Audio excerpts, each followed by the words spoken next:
Alright everybody, so I've been talking about this brand for a while, been investigating them because I really want to try the pair of their shoes. I finally pulled the trigger and got one in my possession. So today, we're checking out the Mizuno Wave Rider 10 in a Sashiko colorway. Let's get into it.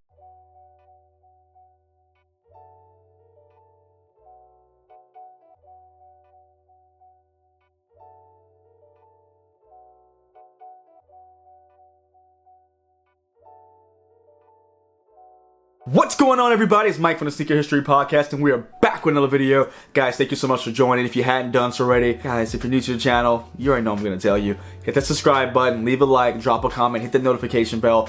Those 4 little actions mean something huge to me in the channel. It means that YouTube says that, hey, someone's watching this video or watching this channel. Let's push it through the algorithm so more and more people can see it, which helps the channel grow. So for everyone who's done so already, a big thank you to you guys. Really do appreciate it. For everyone who'll do so in the future, a big thank you to you guys as well. But I know you didn't come here for an intro. You came here for a sneaker. And that's what we're going to talk about because I am already just I'm impressed by this shoe. First time really getting my hands on this brand, but again, kind of eyeing it for a while, talking to some people about it. And you know what? I pulled the trigger finally, and I am not disappointed whatsoever. So right into that shoe, we're talking about the Mizuno Wave Rider 10. This was gonna be in a Sashiko colorway. Guys, I don't know why we're not talking more about Mizuno here in the States. I know, I feel like they're kind of getting in more and more. There's some people wearing them. They're just starting to gain traction a little bit, not much. But in the EU and Asia, these are very popular. And I see why, guys. We should be talking about these more. I feel like here in the States, when we talk about Mizuno, we think about like baseball equipment, we think about sporting goods. Guys, they have a whole sports style section on their website. I'm going to drop a link down below so you guys can check it out because there's some awesome stuff in there.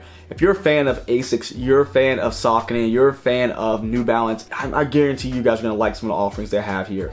There's just a great collection. Looks like so far great materials as well. So if you guys are about quality and something a little bit different than our normal day-to-day shoe, check these out. There's a whole slew of models out there I think are very impressive. And again, look a little bit different than what we typically see. Now, the one we're looking at today again is the Wave Rider 10. This sneaker originally released in 2007 as a performance runner. And so it's gonna be in that same category of that Y2K runner we're getting back now with all these other brands. But I am very impressed with what we got here because although it's not going to be that mesh and synthetic that we typically used to with this particular colorway, because this is a special edition, this is going to be the Sashiko model, and we're going to get into that here in just a minute. But if you guys would rather that synthetic and mesh version, there's those available as well. Again, that link down below will get you everything they have available here in the States. Now, with the Sashiko colorway, again, it's a limited edition, or they have 2 different versions of it. Here with the Wave Rider 10, and you're gonna have the Wave Rider Beta as well, which I'll put up pictures of that too. Both just amazing looking shoes. It's a really hard choice for which one for me to pick, but I just like the layering a little bit better on this. We're gonna talk about that as well. But Sashiko, if you guys were not familiar with it, I know you've probably seen it on other sneakers or maybe other fashion as well, but it's a Japanese art of stitching,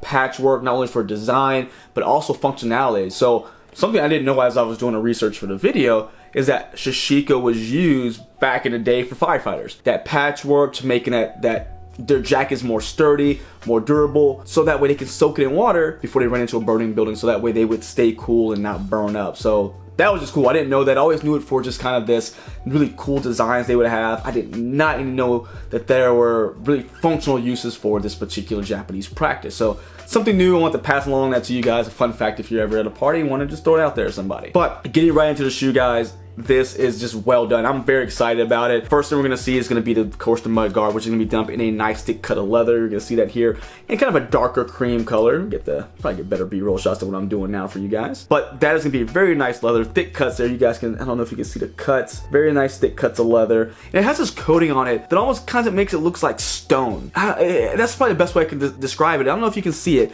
There's like this glisten on it. You guys can really see how it's going through. Reminds me of like a stone or marble, and I really like that finish. It looks cool. There's another shoe I looked at.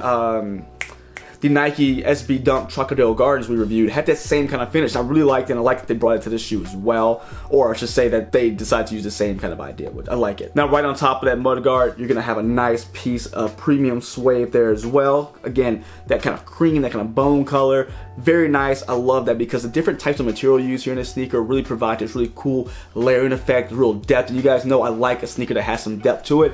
this one has, and this is one of the reasons I chose this one over the other. The other one's a beautiful sneaker as well, but I just love the patches and the depth on this particular Wave Rider 10. Now, as we get into the toe box itself, it's like a light cream, but it's like a corduroy. You guys see that? You hear that? It's like a nice thick corduroy, but instead of being this like rigid where it seems like as soon as you wear it's gonna crease and just look ugly, it's very plush. Typically don't get that with that kind of material on a sneaker. This is a very nice plush material and it feels good. And I like the way, again, you're going with these very thin horizontal lines just to give them that pattern across. Again, look at the B-roll, probably get better shots than me putting it right up to the camera like that. But you're gonna have one design right here. We're gonna have the nice leather right there, the hairiness of the suede, just providing these different looks, these different feels, these different textures throughout the shoe. And that's gonna continue up the sneaker as well as we get to the eyelets. So with the eyelets are gonna be a mixture of that same leather we saw in the toe box here. That's gonna have the suede in between, so you guys can get a good look at that break up here. There you go. And you're gonna have a nice cream color oval lace here. It's more of the athletic laces you see in most of these runners, so not much of a difference there from a lot of other sneakers out there. Functional, they work, they look good with the color. Fantastic, I love it. Gonna have that same material as we saw on the toe box for the tongue. And with the tongue, we're gonna get our first look at some of the patchwork here, and that's gonna be right with the tongue tag, if I gotta say it right. And that's gonna be done up with the same cream color, with kind of the champagne, kind of light goldish color as well with the Mizuno branding. And I love the unfinished edges we're seeing here. Just a really, really cool piece. And again, a nod to that Japanese culture of that process, that Sashiko process. Now, as we get to the sides of the shoe, both lateral and medial, it just gets even more beautiful from there. We're going into this, first off, we're gonna get our Mizuno branding, which is gonna be this really nice cream color they use here. We're gonna have, again, some, looks like, yeah, we got, of course, our unfinished edges here. We have more lines going across that patchwork to give some more just direction to the shoe.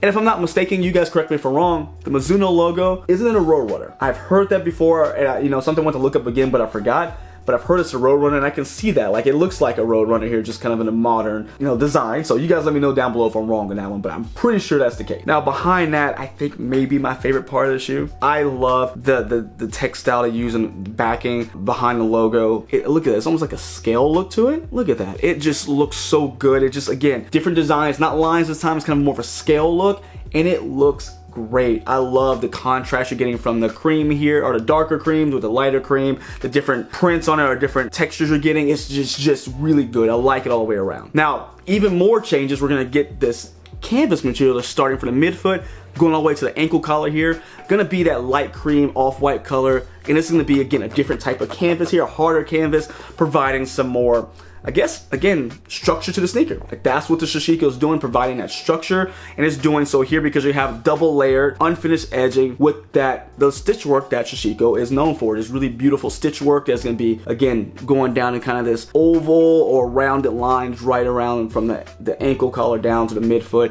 Really, again, really, I love, it's just really flowy. That's probably the best way to do it. It's a really flowy design, and I really like that because it makes the shoe a running shoe. It makes it look even faster than what it is because of just the really flowing lines. The texture is just great. I could talk about that all day. Now, right below that, you're gonna have that more leather that we saw on the front end and on the eyelets, of course. And that's gonna be done here, again, right around that heel cup. And that's gonna bring you some more of that Sashiko design here. This is gonna be another patch of leather. It's a little bit lighter than we saw here. So you see there's a color contrast and these beautiful lines going through the heel cup here. So it looks so good. Now you're gonna get that right across the top of that as well, so it kind of extends underneath this underlay going into the heel, which is going to bring us to another leather patch that's going to have a jeweled Mizuno 10 logo for the Wave Rider 10, of course, done up in a cream and gold, and that is going to really get us into the inside of the shoe. Now the inside of the shoe is going to have a sock liner that is going to be cream mesh. There's going to have a cream insole as well with the Mizuno branding. Very nice insole. Well, I don't want to say very nice. They were decent insole. The shoe's just really comfortable. But it's a decent insole. You guys see here some decent cushion to it.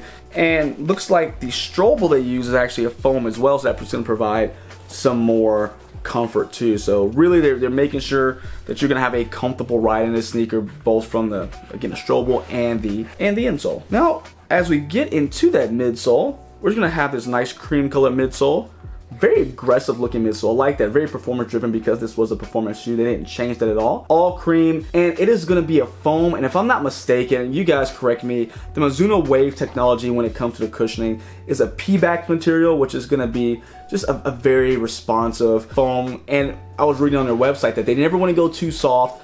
they want to make sure that the foam is responsive so that you're not losing energy return. So you're not going to step into the shoe and be like extra cushy, or I'm sorry, extra like squishy, but it is a soft shoe. It's very responsive. It's one of those shoes you can probably wear all day. I haven't worn it all day. I just got this one today, kind of walked around in it, very impressed from just the initial walk. But this seems like one that is going to really give you that structure, getting that energy return to walk around all day without being too squishy, like in a heel where it's hurting your lower back, or I feel like you're getting too much ground feel, it bottoms out quickly. This seems like it's built to last. And one of the cool things about this shoe, if you guys can see, like I can see right through the heel here, it has like a opening in the heel. I don't know if that's gonna provide some more, see, well, you know what, there's a plate in there, I didn't realize that. So there's a torsion plate that's here. I knew that was in the midfoot of the shoe, but I didn't realize it actually stretched through this heel area, which is going to, I think, part of that wave technology to again give you that energy return in the heel as well. So I'm learning more and more about this shoe the more I hold it here, so that's really cool. I didn't realize that, so that's awesome. Now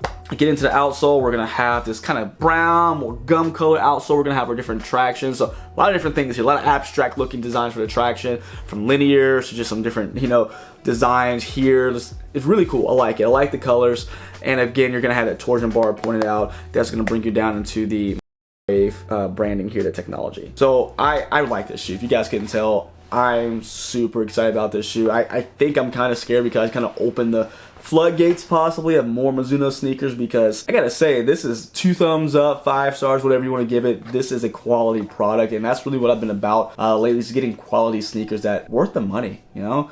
These were $170, no, $160. They're $160, and again, I'll put the link down below so you guys can check out the website. But $160, and when you look at other sneakers out there, I think this is well in the wheelhouse of being worth it. Very, very, very nice looking shoe. I think it's something you're not gonna see as many people walking around in.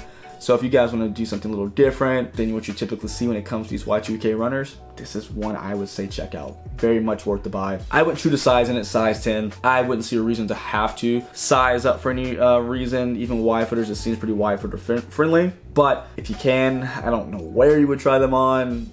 Try them on if you can. But I guess if you live near a Kith, you can do that. You can try them on, because Kith is going to be the US reseller. If you want anything else, again, the Sportstyle website for the US will be in the link down below as well. But yeah, I'm really happy about this shoe. You guys can tell, like, I'm just really just outdone with the design. Very happy with the design of the shoe.